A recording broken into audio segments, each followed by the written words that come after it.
Hi, everybody. Welcome to Carolina Poets. We are so excited to be here with you today because we have such an exciting show. Thank you to everyone who's been tuning in every Thursday night. But if this is the first time that you've tuned in, this event is called hashtag Poetry Goes Viral.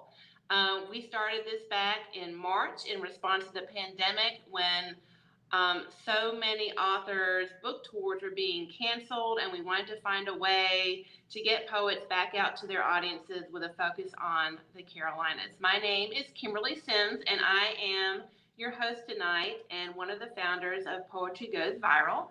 I curate this and host along with my compatriots Andrew K. Clark and Derek Berry, and we all take turns hosting and booking the poets, and it really has been such a joy. I'm very excited about tonight's show. We have Richard Garcia, we have Dorianne Laux, and we have Joseph Millar for you tonight, which we are just thrilled about. Next week, we are having another special show, which is going to be an open mic. So if you are interested in sharing two poems with our audiences, please definitely message us at the Carolina Poets page. My name is Kimberly Simms Gibbs on Facebook. You can message me. And we're basically going to give the opportunity for anyone who wants to basically jump on the stream and share some poems, which I think will be very appropriate next Thursday. We are here every Thursday night. Some of you may be watching the broadcast on our Facebook page, Carolina Poets, and some of you may be on our YouTube page. I would love for you later on, if you can, to head over to our YouTube channel to like it. We're trying to get up to 100 subscribers so we can get our custom URL. So if you have time to do that. And also, if you do not get to see all of tonight's reading, you can watch the recorded video, which will be available both on this Facebook page and our YouTube channel as soon as this broadcast has finished. I'm kind of chatting away here because we did want to give everyone a chance to jump online. But we're going to go ahead and get started. The order tonight is going to be Richard Garcia. Then we're going to have Dorianne Laux and Joseph Millar.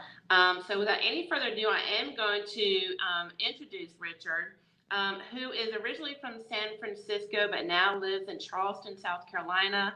He started writing poetry when he was a teenager, and actually has some really great stories about reading and being around some of the beatnik poets when he was younger.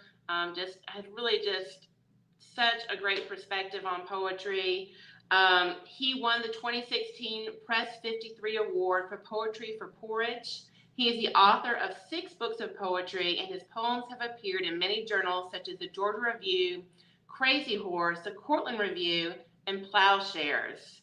His work is also included in many anthologies, among them the Best of the Prose Poem, the Pushcart Prize, Best of Small Presses, and the Best American Poetry 2005. He is the recipient of a fellowship from the National Endowment for the Arts, a Pushcart Prize, the Mudfish Prize from Mudfish Magazine, the Greensboro Award from the Greensboro Review, the Cohen Award for Ploughshare, and the Georgetown Prize from the Georgetown Review. He was a poet in residence at the Children's Hospital in Los Angeles for 12 years, where he conducted workshops in art and poetry for hospitalized children. He teaches at the Antioch University Los Angeles MFA program in creative writing. He lives in Charleston with his wife, the poet Katherine Williams, and their dog, Max. And I'm very excited to bring Richard to the stage. Richard, how are you doing? I'm okay. One note, I'm not an Antioch. Oh, okay. I must have got that from Wikipedia. I heard that they're not very active. No, you probably got that from somewhere else because of Wikipedia. Well, great. Well, we're so excited to have you here, and I do not want to use up your time because the audience is not here to see me. But I'm going to kind of step back, and then we'll see you here in about 15, 20 minutes. So thank you so much. Now, wait a minute. You want me to start now? Yeah, you can go ahead and get going. Oh, I can start now? Yes, yep, that'd be awesome. Okay. Sorry. Okay, hi, this is Richard Garcia, and I'm glad to be here. I guess it's the only way I can do that. And I'm just going to start reading some poems. This one, this poem was published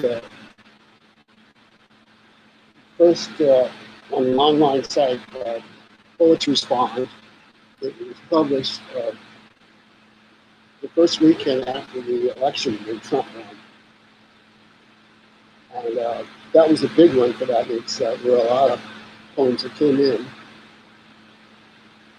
And it's called Canada. And it's spelled with a K. There's 3 languages in here. There's, of course, English, a little bit of Spanish, and a little bit of German. The German is with the K. Canada. A dying Alaskan anarchist pleads to be buried in Canada. Escaped slaves follow the drinking board of Canada. Blacks who fought for the British escaped to Canada. Tories packed their wigs and head for Canada. Convicts on the lam from chain gangs limped into Canada. Statues of the founding fathers stummed lives to Canada. Young men fleeing the draft tiptoed into Canada. Penniless drifters drift across the border into Canada. Strange fate, Henry hidden in a box, special delivery from Canada.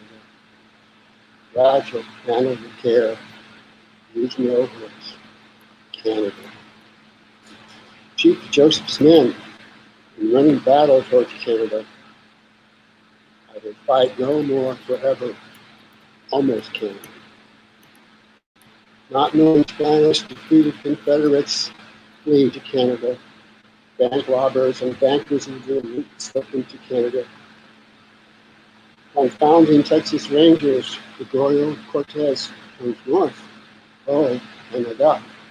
His little brown mare fighting all day. Aye, Canada. After seeing the elephant, 49ers contemplate Canada. John Brown cries war, and Frederick Douglass excuses himself to Canada. Warehouses of Jewish possessions at Auschwitz are called Canada. Piles of shoes, silverware, wedding rings, suitcases, gloves, Canada. Bob Hope, Bing Crosby, Berkeley Lamore on the road to Canada. Returning formations, Canada geese tip their wings over Canada.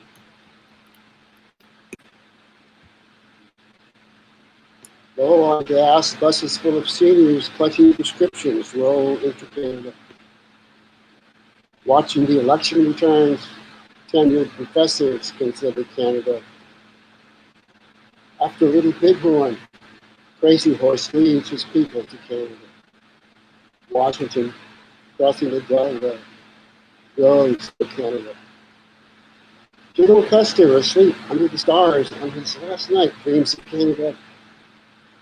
Columbus, asleep with his head under tiller, dreams of Canada.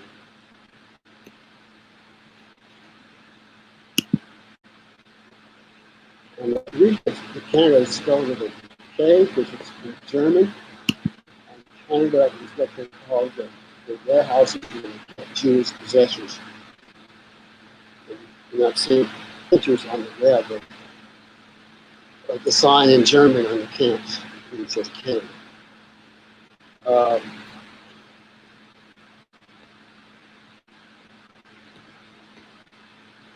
And then the interesting thing about this is, in terms of current events and stuff, this got right in, and my friend said, "How did you do that?" And I actually wrote it a year before. It was written behind it. And I changed one word. It was a word about the professor watching TV or something, and I just changed to watching the election returns. and professors specifically. And that was the only change in it. Poems can, we can write ahead of ourselves. We're kind of pathetic sometimes, and I've been having a lot of that. Don't worry about it, students. But a year later, I wrote another poem about the same subject. And, it's really, it doesn't look like it, but it's really a collage.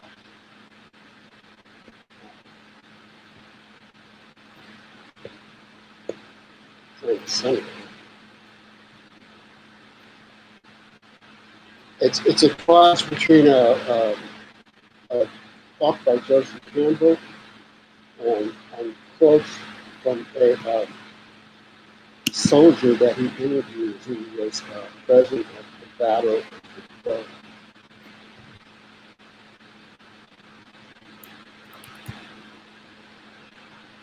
I'm just trying to show this to you. Okay. The sublime. Now, when they remember it, they think that perhaps they had heard the approach of the sublime. Like a distant hum of huge machinery long before it arrived. As it drew closer, there was no mistaking it as swaths of trees in the forest across the valley lay down in supplication. Some of the survivors describe it as an approaching shadow. Some say it became midnight in the afternoon, and they saw constellations they had never seen before or since. Others say it was a conflagration, the air was on fire, houses and trees exploding before the flames even touched them. Some say the sublime is us, but even just a deep silence. The only thing survivors agree on is they could not take their eyes off it. If there had been music, some say there was, it would have been the ride of the Valkyries. And they stood there, their weapons like toys dangling from their hands, staring up at the advancing sublime. Shit, they said. Fuck. God, they said. My God.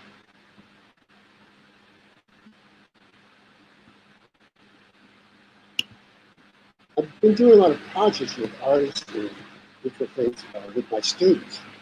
And this is an artist in Sweden, does the projects with him.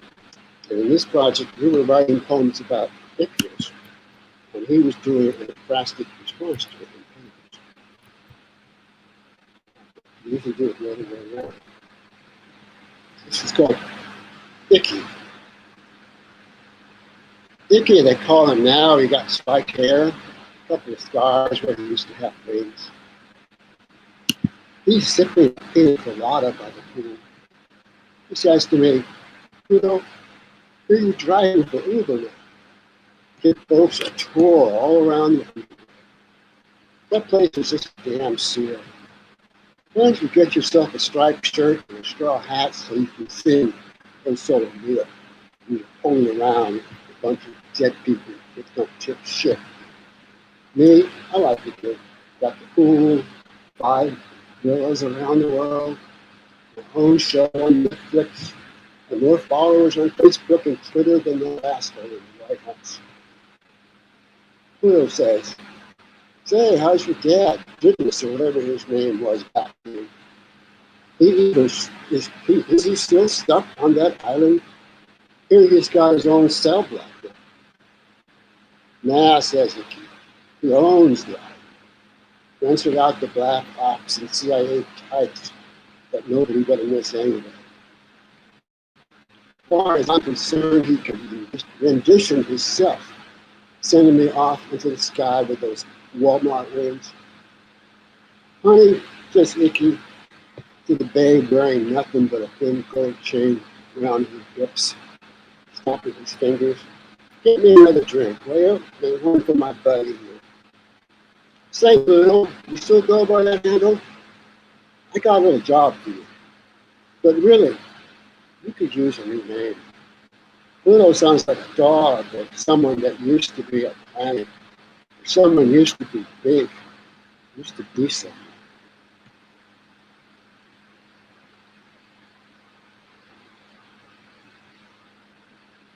This poem is, I guess I was thinking of variations on a theme.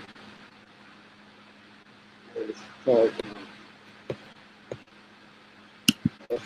variations. And a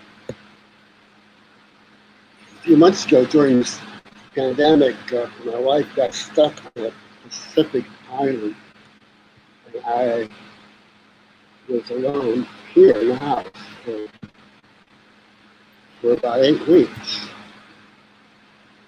And so I was kind of thinking of that. Orpheus variations. Man descended into the underworld to rescue his wife who was trapped. When he got to her, she was sitting by an ocean on a beach chair with a pina colada in her hand. It even had a tiny umbrella. I'm here, he said, to rescue you. She looked over the rim of her white plastic sunglasses. Oh, really, she said. Pull up a beach chair and have a drink. She liked it there and did not want to go back. He wanted to be with her, so he pretended to like it there. And they stayed there. Man descended into the underworld to rescue his wife, who was marooned on a desert island in the underworld ocean. Although small, the island was a sovereign nation. It was a desert island you see in New Yorker cartoons. A tiny island, one palm tree. I am here, he said, to rescue you. Let's go home. I am home, she said as she sat with back against the palm tree.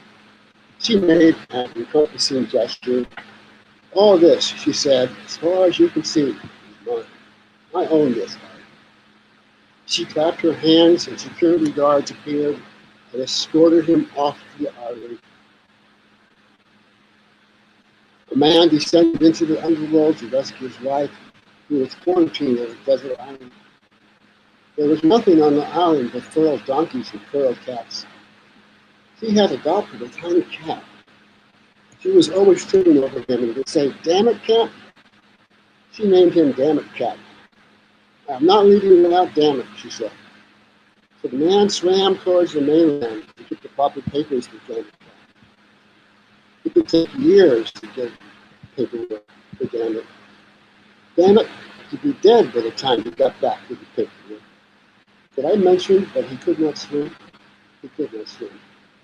The man descended into the underworld to rescue his wife, who was living in a nice little house on a desert island. She did not want to leave, so she told him stories. He was intrigued by the stories and sat down to listen.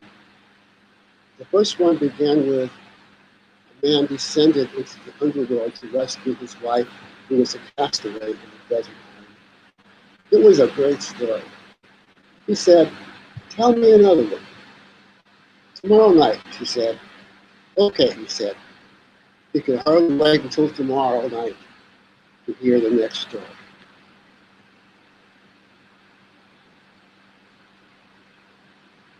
This is a poem that Joe requested. It's from my book, Porridge, which is all prose poems kind of around one theme, which I've never really written with. It's called Regret. God was depressed. Satan was depressed. They each had their regrets. These people they had made were disappointing. They all wanted to be animals. They ate, grew, nested, copulated, reproduced animals. So God and Satan summoned Lilith, Eve's older sister. She came in a black Cadillac driven by an enormous serpent accompanied by angels. One angel wore a leather jacket.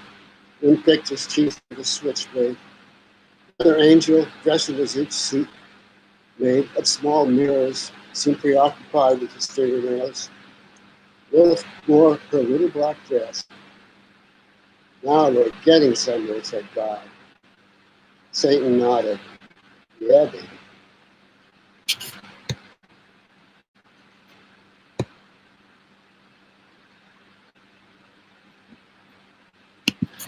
This is in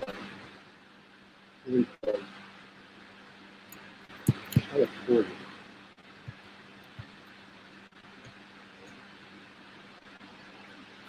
The conquistadors are disembarking on the shores of what they think is an island.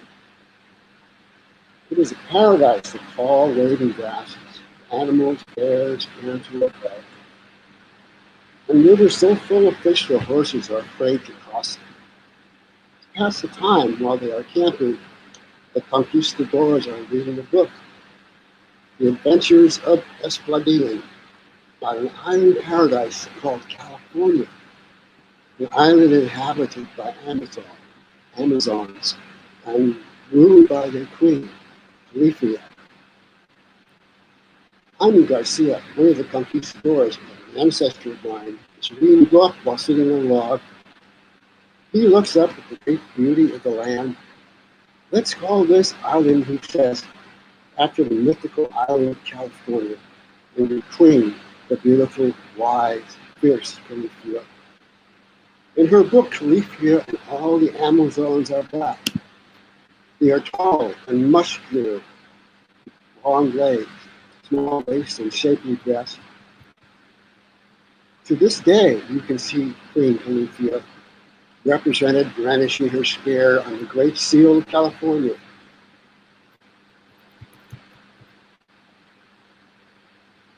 This Califia, the white one, she is seated on her throne. At her feet is a pet grizzly club. Arched above her is a Latin motto of California, which in fact was suggested by my ancestor, Richard Garcia. Culturum est errore feminina.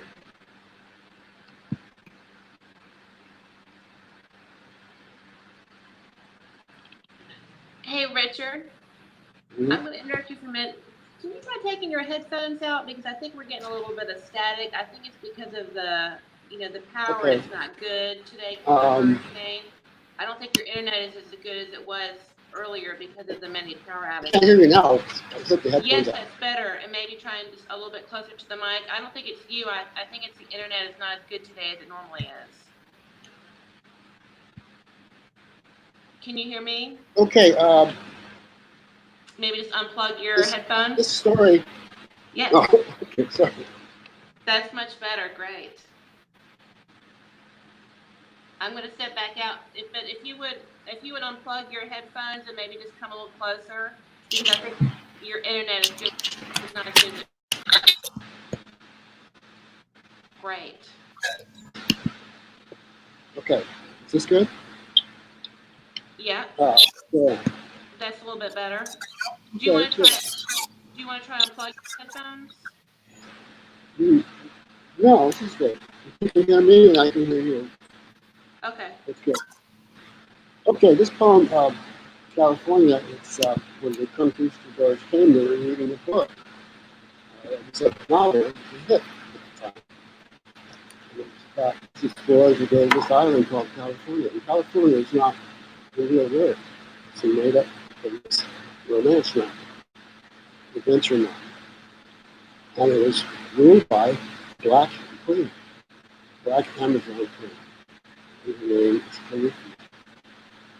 And her image, by the water, is the Great Seal of California. This Amazon. And many other people have made images as of that.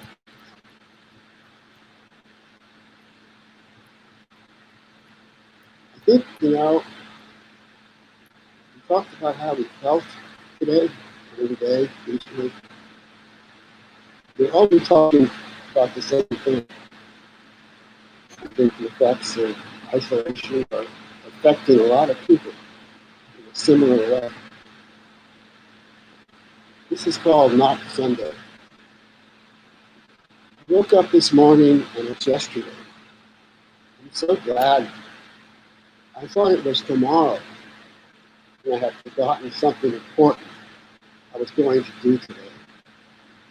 It was early in the morning, and there was plenty of time to remember what the important thing I was going to do today is. I'm holding down the fort, taking care of the house and the dog. I can see the future. My wife will return from her travels, put down her suitcase in the hall, and ask me, "Why are you still here?" It is quiet in the house with just myself to talk to. But I find myself like the virus that has attacked the world. The virus is a round, spiky ball that is 100 feet high, and it rolls, crushing everyone. The little screaming people, cars, buildings, its path. Flinging their lab coats on the floor, the Japanese scientists have fled. The American president hunkers down in his secret bunker. Godzilla, sequestered in his cave in the ocean, rolls over in his sea.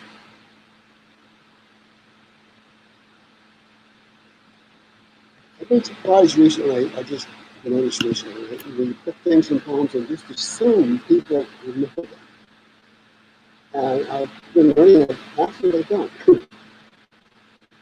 Anyway, I read this to a friend, and he didn't know what a ballad bird was. So I changed the title. Dispatch from the ballad bird. Yesterday evening, I was lying on the couch, studying all the bottles on the window shelf and the way the light shimmered in them, and the wind shook the trees, how they sparkled all lit up. Then I decided to do something with my life. I sat up and bent over to tie my shoes. I noticed that my shoelaces were all lit up and sparkling blue, and then my shoes, and the rug beneath my shoes. I shook my head as if I had glue in my ears. I noticed all the overlapping reflections on glass, windows, and doors. And through one reflection, I could see the evening star, the planet Venus, looking very close to me. So I went out on the porch to look at it, and Venus was shining with the same blue light. And it was too big to be a planet in the evening sky. So I shook my head again and went inside and sat on the couch. When you return, you'll see how many wonderful things I found for you. And all of them are blue. The bowerbird is a bird that in its mating ritual collects the blue things. Anything that's blue. Those skin, drum knuckle, anything that's perfectly in train. And he leads them on a trail towards his bower. And he leads to track the food. And he even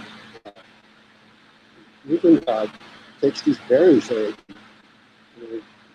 nibbling, and he squeezes them and paints the inside of the.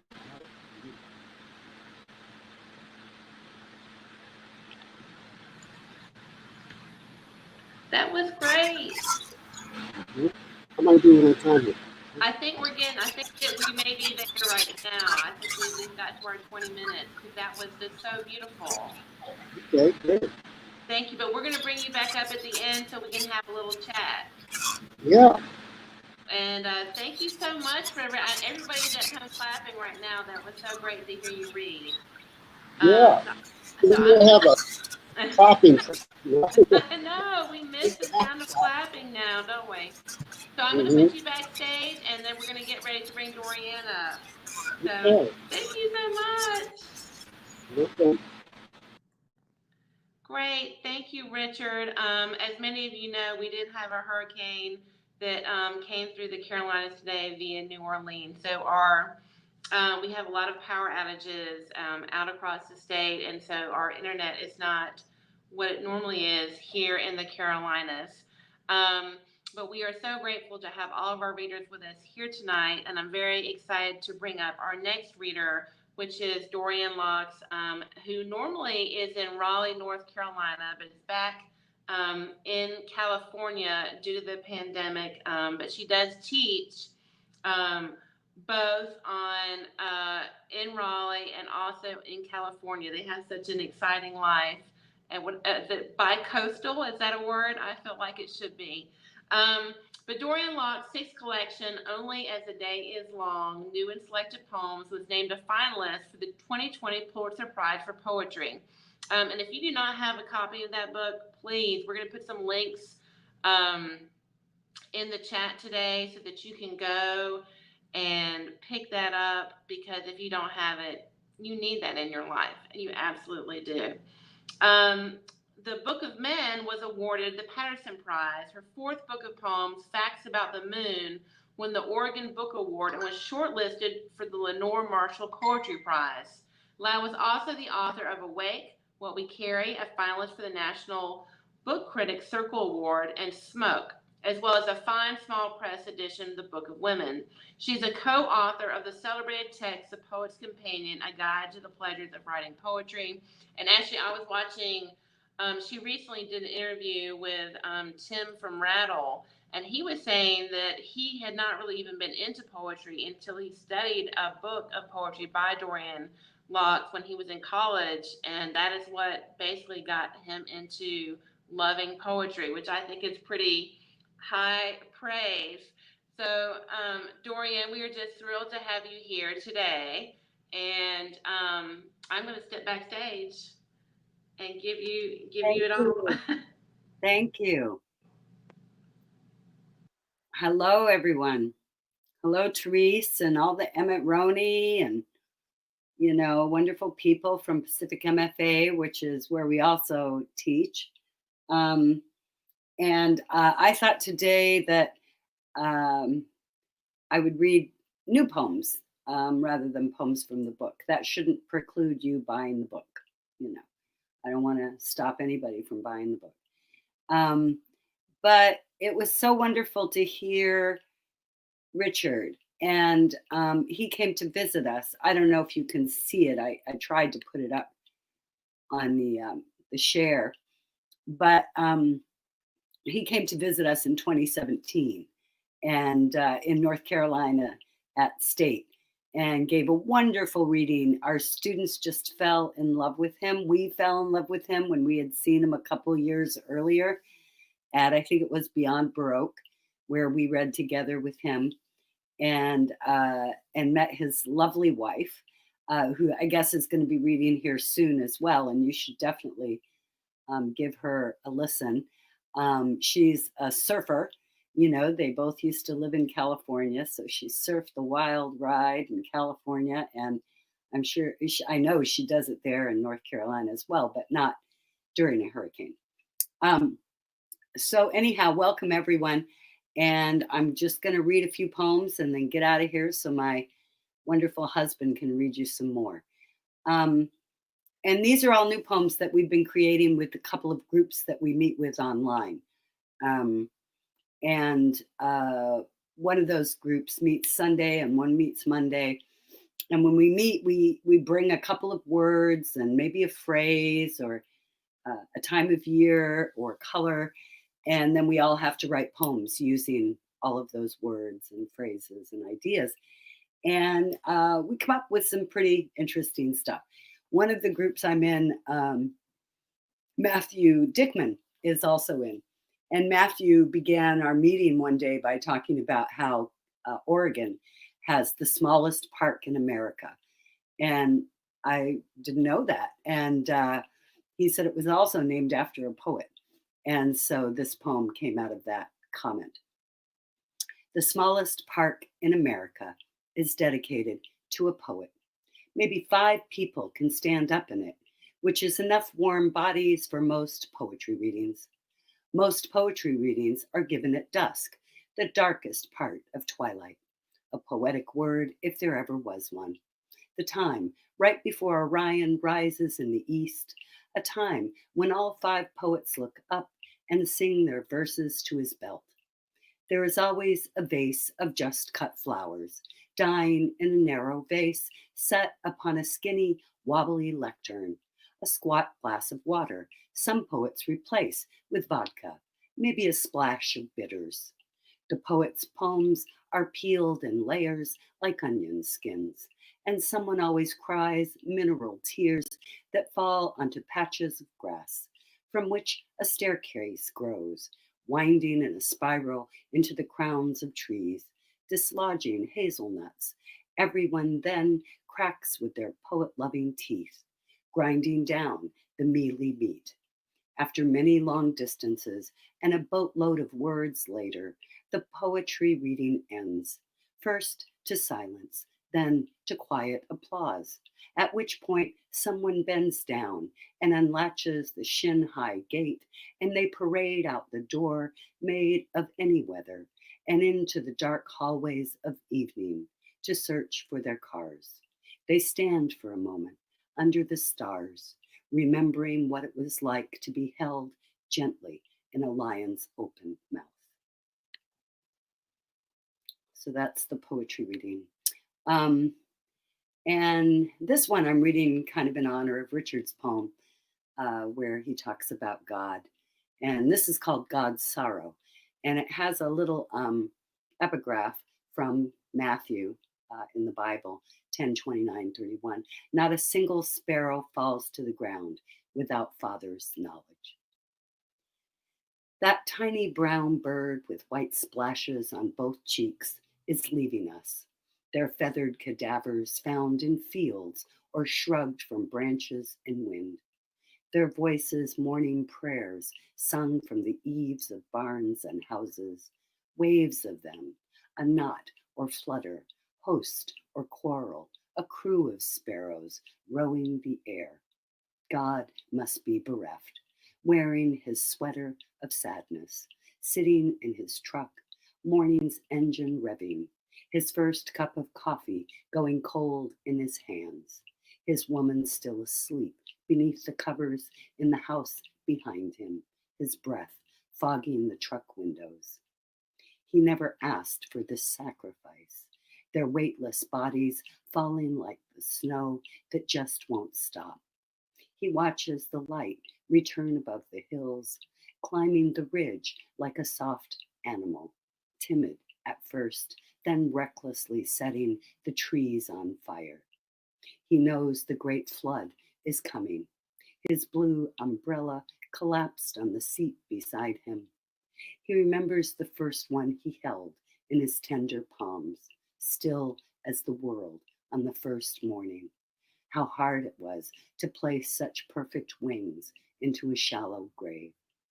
Now all he sees are row upon row of stones, under each a sparrow, and he cannot fathom it, cannot even lift his foot and press the weight of it to the bald pedal, that after so many mornings his boot tread has finally worn away.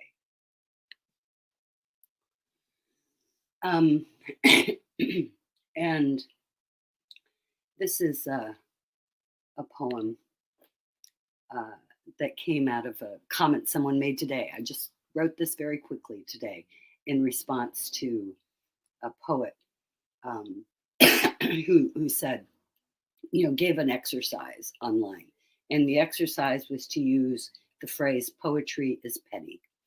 And then Mark Doty made a little video. He wanted us to make videos and, respond to that.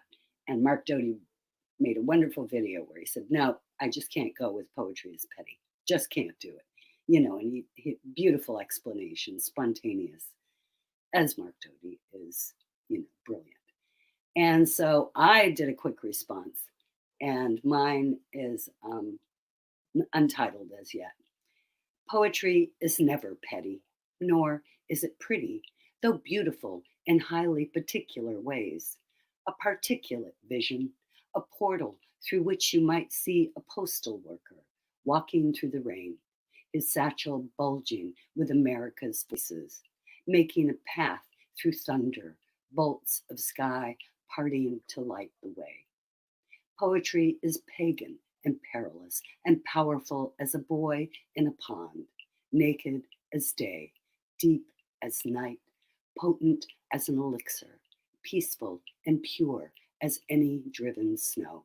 A Shakespearean phrase, or a pregnant woman prowling the kitchen, hunting for a plum or a pitcher of pamplemousse under a paper moon. Poetry is a parade, a partner in crime, a passage to passion, a patch of blue, a pungent perfume. It is persistent, patient, a pause in time, persuasive as wine, a grand piano of pity and terror, a poisoned arrow, a plea, a pardon, a praise, a high priest, a prescription for the soul, rock and roll, a pearl of great price, my one beloved vice.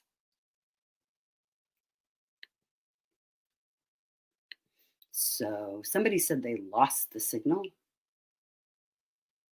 but it looks like somebody just wrote persuasive as wine. So maybe they just lost the signal, but hopefully I'm still here.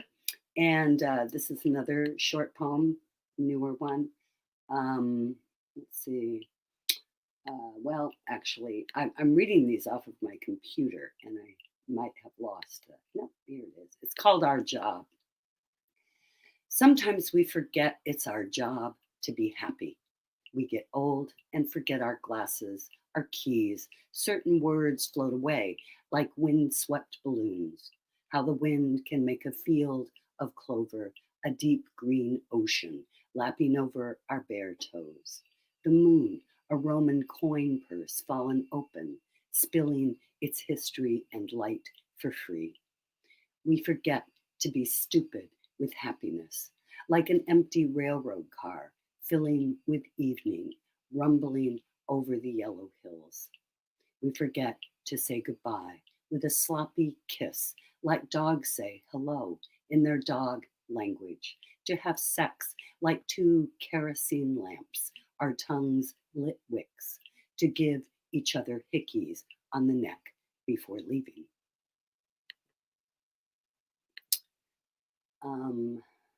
And this one, I also just wrote the other night. I've become addicted to Ancient Aliens. And so this is what I watch before I go to sleep at night.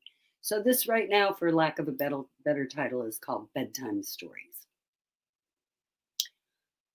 I like falling asleep to Ancient Aliens, watching those flickering X-File lights tessellating through the forest, the glowing discs, triangles, and long metal lozenges, the three basic shapes of UFOs, caught on cameras and wobbly videos. I love the secret of the pyramids, how the man in a lab coat, scientist of renown, asks how the heck did they do it? What kind of celestial saw did they use? How did they transport them from one island to another? What kind of angels are carved into the chapels of massive stone? I like listening to the hum of space gears and distant stars, like tinnitus in a tin cup. The sand turned to glass where the ship touched down on their rotating bands of turquoise lights. I love the childlike drawings of those who've been abducted, their ovoid heads on spider-like bodies, their eyes translucent capsules of vitamin B12, mouthless, earless, sexless creatures tasked with human examination, prodding and pulsing above the darkly vaginal ones, flowering penises that must confound them as much as they confound us, bathed in a shower of curiosity and confusion beneath the incandescent dome. Episode after episode, they arrive and depart, each show more impossible and vaguely probable than the last, until the night finally takes me into the sweet release of sleep, and I doze off in the TV's cathode beam, its glimmer and glint, its gleam and flare, as I fall up into space, made of nothing but light and time, formless and flailing, an alien to my waking life. So get hooked on Ancient Aliens. It's the best. This is a poem from my mother. I wrote many poems about her throughout my life and her life. And I have a good number of them as the new poems in the new and selected that I just published. But, you know, the poems keep coming. I mean, she's always been my muse, and she'll continue to be my muse. And this one is for her, and also for the Singer sewing machine that we had in our house. It's called Singer. If I could go back to the living room window of my childhood house, look again through the pane, it would be a telescope lens through which I might see the first woman I ever met, my mother at her sewing machine, rewinding the bobbin, little spool with holes like an old movie reel our tiny lives spun inside of. I might see her long piano fingers touch the balance wheel, the throat plate, the presser bar, one bare foot working the treadle, her heel revealing only the first three letters in black latticed metal, sin. My mother was what some called a sinful woman, divorced, pregnant without a husband, a baby boy given up for adoption, remarried, another baby born of another man, a one-night stand while her husband was away at war. She drank too much, thought too much, laughed with her head thrown back, danced with anyone. Too pretty, too brainy, too tall, her black hair a snare that hooked men in. But right now, she's fully visible, stretching the fabric for a kitchen curtain, a child's dress, swatches she salvaged from the deep sale bins, using the selvage for a hem, thereby cutting her handiwork by half. The black oiled mechanism banging down dress after dress, tablecloths and runners, nothing she couldn't cobble together from the waste of others. She was a very peculiar mother, and by now you can see why we loved her. She was a lit fuse in the rain. She turned from her work and set those same fingers on the piano keys and pulled music through the air. Making something from nothing was what she was good at. Love, children, shorts and t-shirts to dress them in. A table covered with cherries on which the beautiful food appeared. Roses from a front yard garden in an old cracked vase. Her long arms around our shoulders saying, sit still, eat, try not to spill anything. And I thought I'd end with this poem called Late October, since it is late October, and we're all quite, I don't know, going maybe a little bit crazy right now. And so this poem is from an old book, What We Carry, and it's included, I think, in Only as the Day is Long. And it's a poem I think that we can all relate to right now. Very witchy. Late October. Midnight. The cats under the open window, their guttural, territorial yowls. Crouched in the neighbor's driveway with a broom, I jab at them with the bristle end, chasing their raised tails as they scramble from bush to bush, intent on killing each other. I shout and kick until they finally give it up. One shimmies beneath a fence, the other under a car. I stand in my underwear in the trembling quiet, remembering my dream. Something had been stolen from me, valueless and irreplaceable. Grease and grass blades were stuck to the bottoms of my feet. I was shaking and sweating. I had wanted to kill them. The moon was a white dinner plate, broken exactly in half. I saw myself as I was, 41 years old, standing on a slab of cold concrete, a broom handle slipping from my hands, my breasts bare, my hair on end, afraid of what I might do next.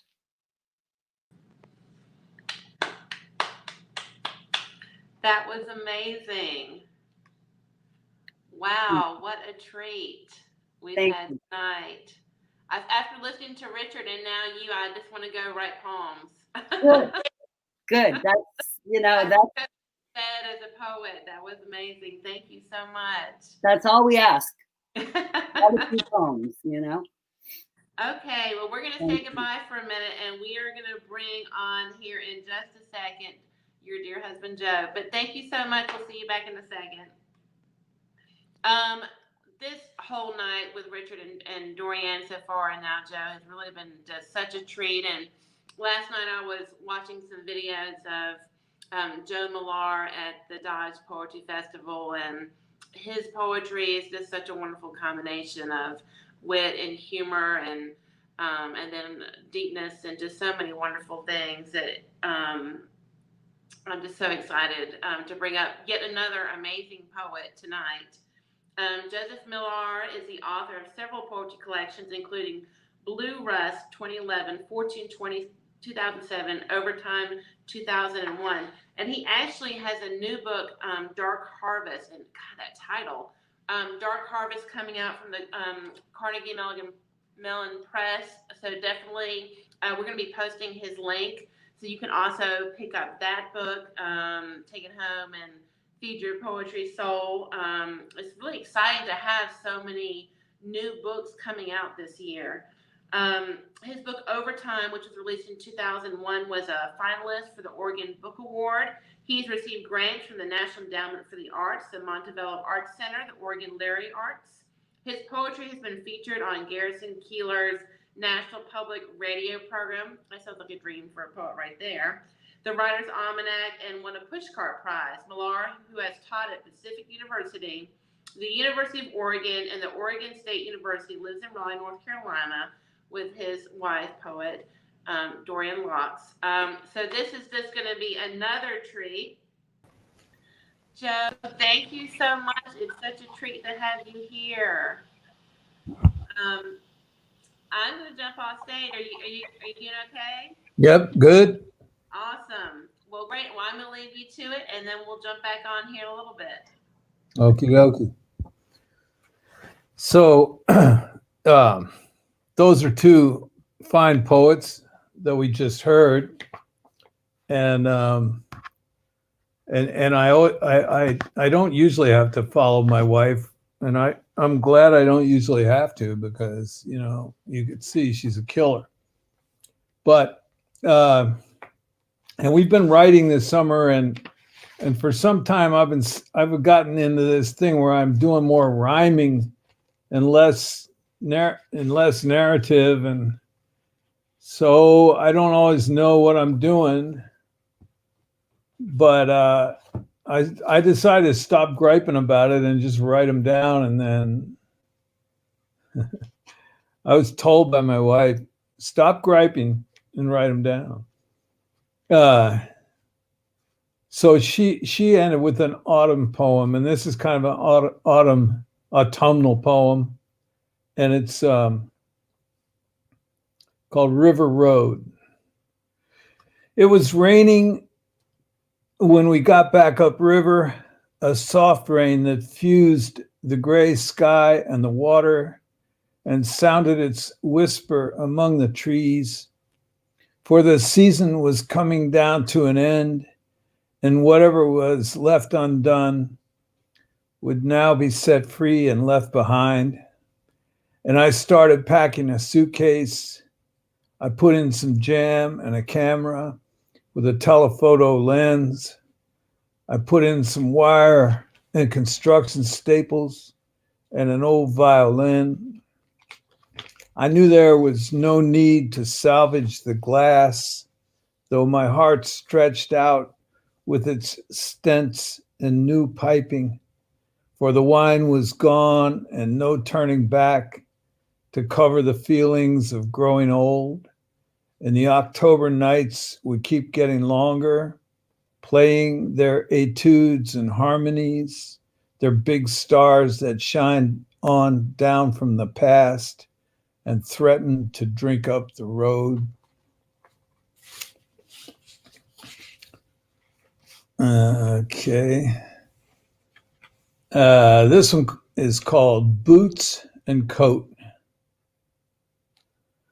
I wanted to give my boots and coat as though I were his mom to the man sitting outside the post office on the narrow bench alone, having a conversation with the air.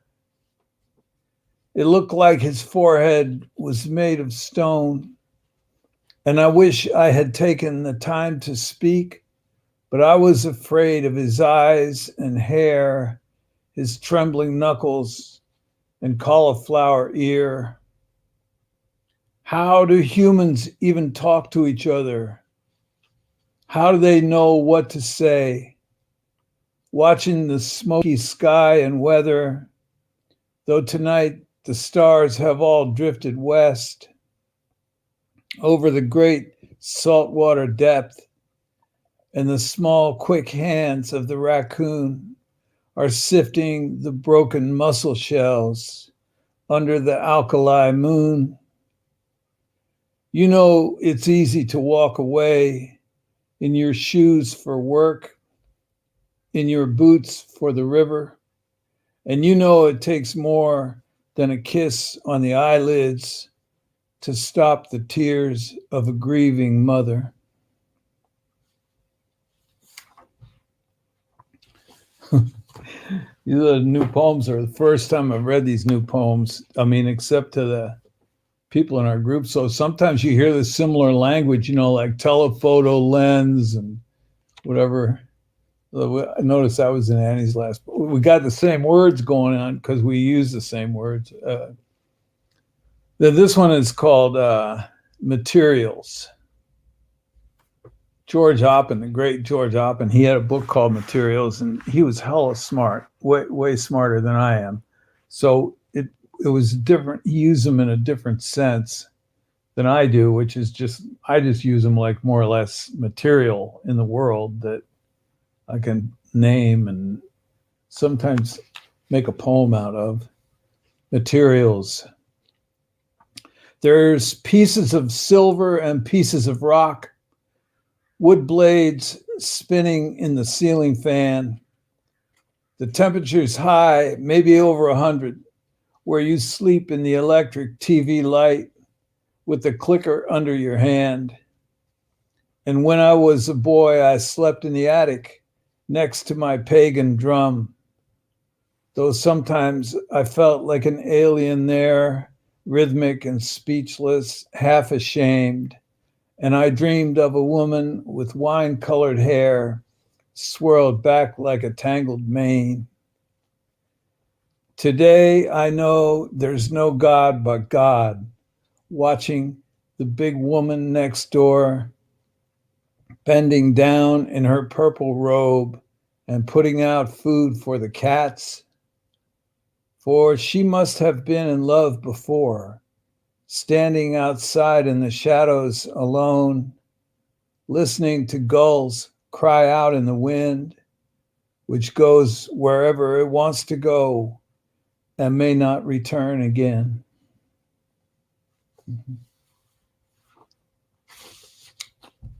Yeah, I'm just reading these new ones.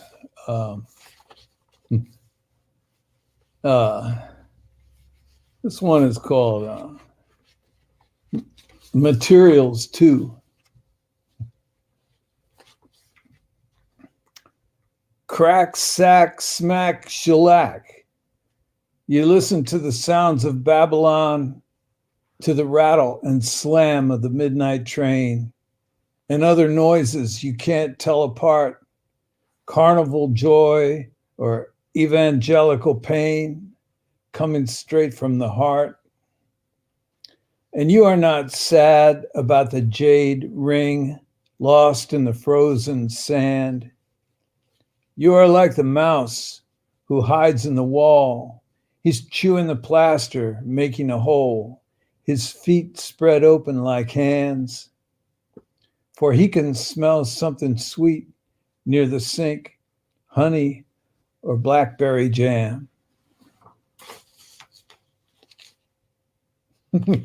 That's kind of like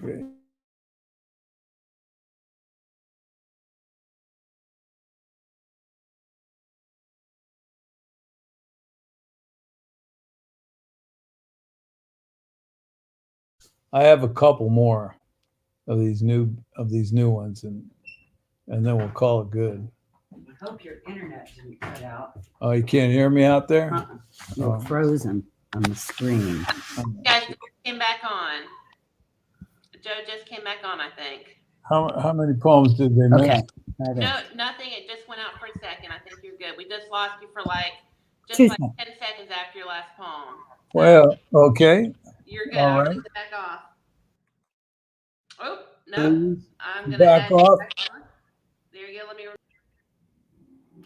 I can't. Am I back on? What did she say? I don't- She's gonna Yes, go. you're back on. So I'm going to add you on, and your internet's working great. You just popped out for a second. Okay. Should I go now and keep reading? Yeah, go ahead and keep reading. It's amazing. I'm loving it. Okay. So I guess I went out for a minute there. I've been known to do that. Okay, this is a sort of love poem. Anyway, it's another new one. It's called Sometimes. Sometimes you'd give anything to disappear into the twilight again. Listening. Am I good? I guess I'm good.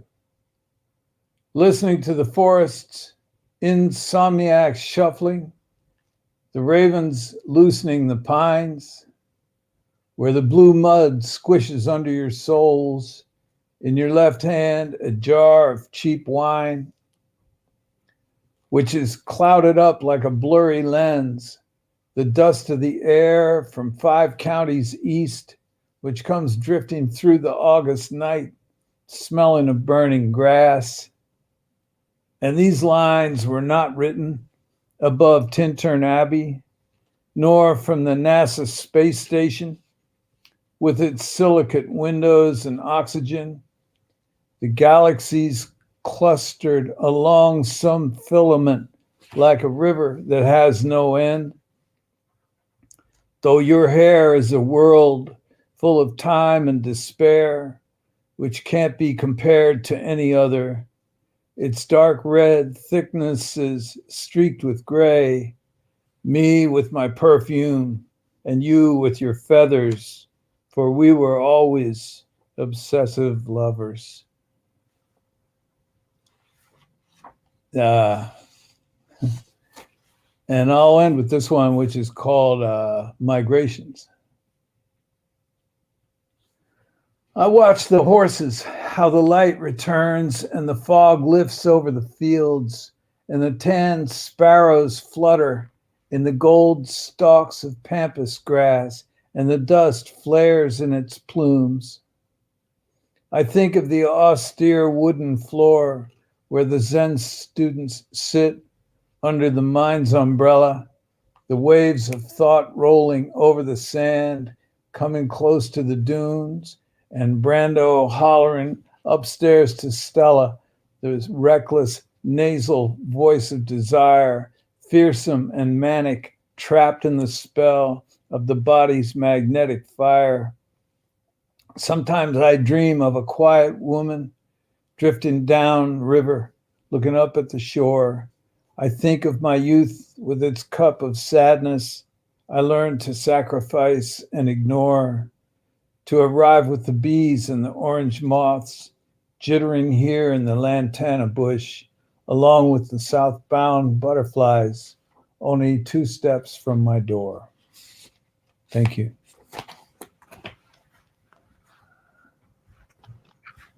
That's fabulous. Oh my gosh, what a treat. And it's been so fun hearing everybody together, but also hearing all this new work that you guys have been producing.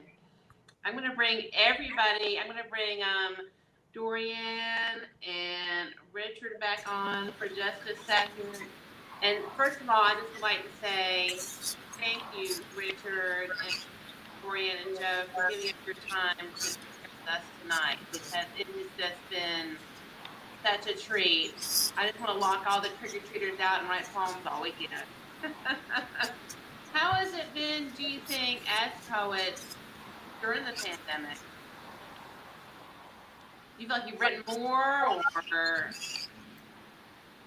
But I found that my metaphors and fantasies, dreams, and so on have become real. And I mean, really real. So I have a lot of hallucinations. Right. I've always seen people there, but even more often. I hear voices.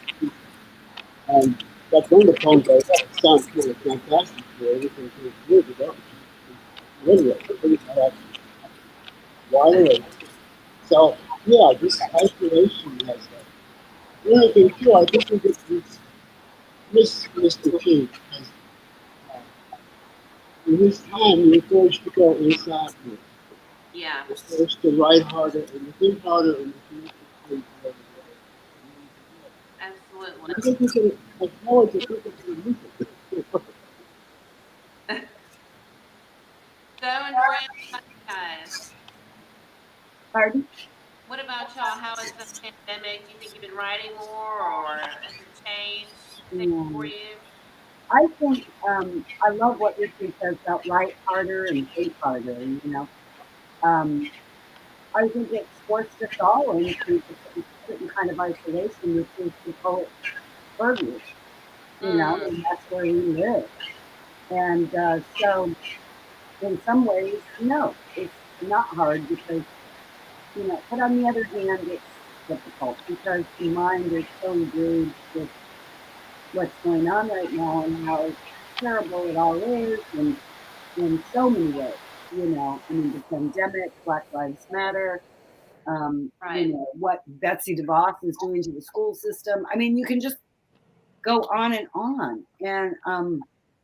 And we feel, I think, even more helpless now because we're all so shuttered away. So I think it's difficult for people to write. And what we found is that being with a group of people and getting together a couple of, you know, once a week with these groups makes us, one, responsible Right. to people and those poets, and responsible to poetry, and allows us to do something I think that on our own might be more difficult to do. So, you know, Hillary Clinton said it takes a village, and Do you y'all know, meet over Zoom? Are y'all meeting via Zoom or something like that?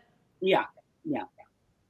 That's great. That's great. Now, I also wanted to talk about, because you guys all have, it's so interesting that Richard and Joe and you, Dorianne, you all have this California, Carolina kind of connection. And I think that's so interesting to have that, like, because those are like such different cultures. I don't have to tell you that. You know, this very different cultures. And so I just wondered how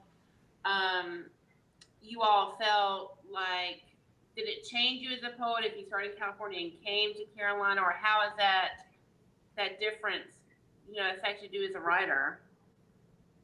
Joe, what do you think? You've been very quiet up there.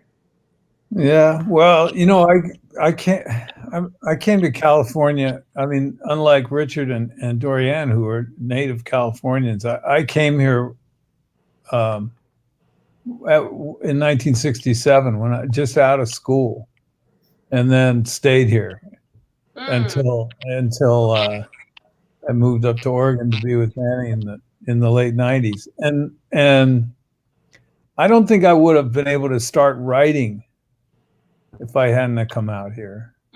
Where are you from originally? Pennsylvania, Western Pennsylvania, okay. Battleground state. Okay. Yeah, and I don't know. I was too. California just has been like my. And when we came to Carolina, I mean, people are people, you know. So that's a thing for sure. And absolutely. But I like to have food back there. And what about you? You know, coming to Carolina. I mean, well, yeah, Carolina has was surprised. We have great writers. Southern writers are supposed to be good, right? But Yeah. here they are. And it's the same for the Southern poets. I mean, they're damn good. And although I have a lot of friends in California and groups and all this, I have to say that. Well, in Carolina, they're a lot better than they think they are. And in California, they're not as good as they think. But like a lot of people I know in California are less sophisticated. It sounds funny, but I know a lot of good writers. And also, I love Black culture and the food, oh God, and the marshes, and it's beautiful. Absolutely beautiful. Dorianne, what about you?